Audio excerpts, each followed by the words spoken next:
shocking move to isolate and condemn Russia after invading Ukraine. The International Olympic Committee urged sports bodies yesterday to exclude Russian athletes and officials from international events. The decision has already caused FIFA to exclude Russia from a World Cup qualifying match this month. And the hockey world's also following suit. Lots to talk about. So let's bring back in Brock University Assistant Professor of Sport Management, Taylor McKee. Boy, sports and politics continue to collide at a pretty significant rate here, Taylor. So let's get into this. Your reaction to the move by the IOC and FIFA to sort of crack down on Russia.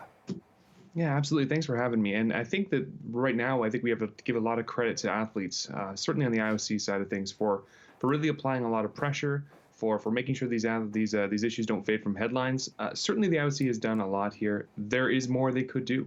They could ban the National Olympic Committees themselves. They know very well that a lot of these athletes are still going to compete under neutral flags in the upcoming Paralympics, which it is important to note is a part of the Olympic movement. They are very much connected.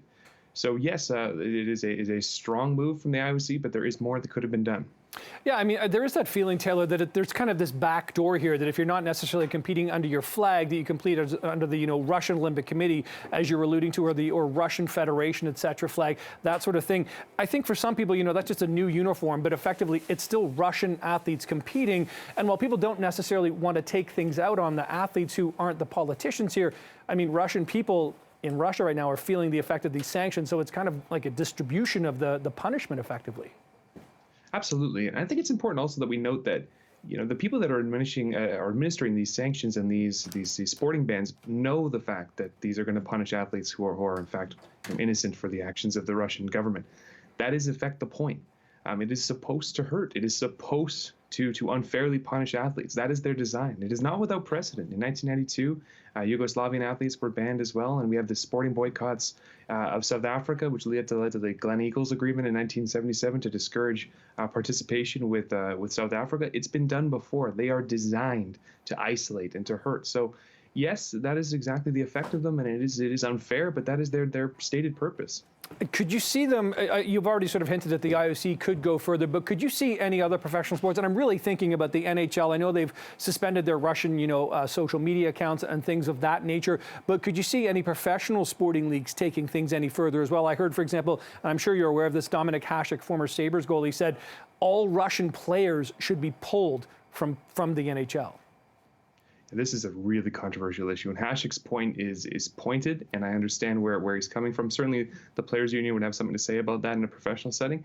The NHL, I think it's important, certainly as sports fans and observers, to note that no option is truly off the table. I think there's a temptation to say like, well, that'll never happen because it's never happened before. I mean, it can happen. The NHL has these things at their disposal. Certainly, there are legal hurdles to cross if you're looking to, uproot work visas and things like that.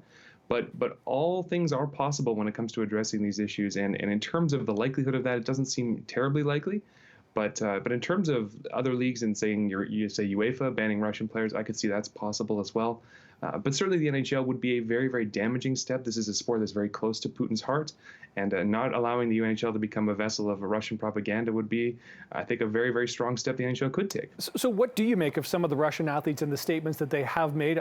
The tennis player, was it Medvedev who wrote, no war, please, on the camera at the end of his match the other day? I mean, some Russian athletes, I saw another tennis player, a female tennis player, speaking out against it, saying, please, no war. They are, some of these athletes, taking brave stands when you consider the regime and who's in power.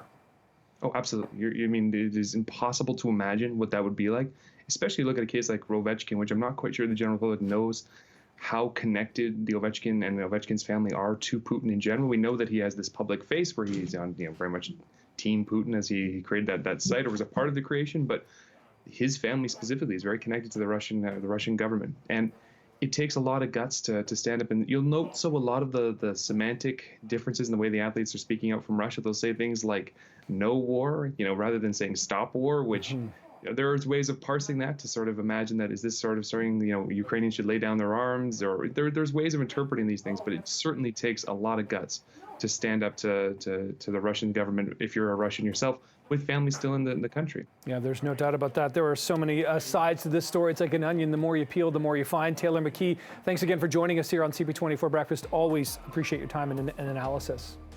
Thanks so much for having me.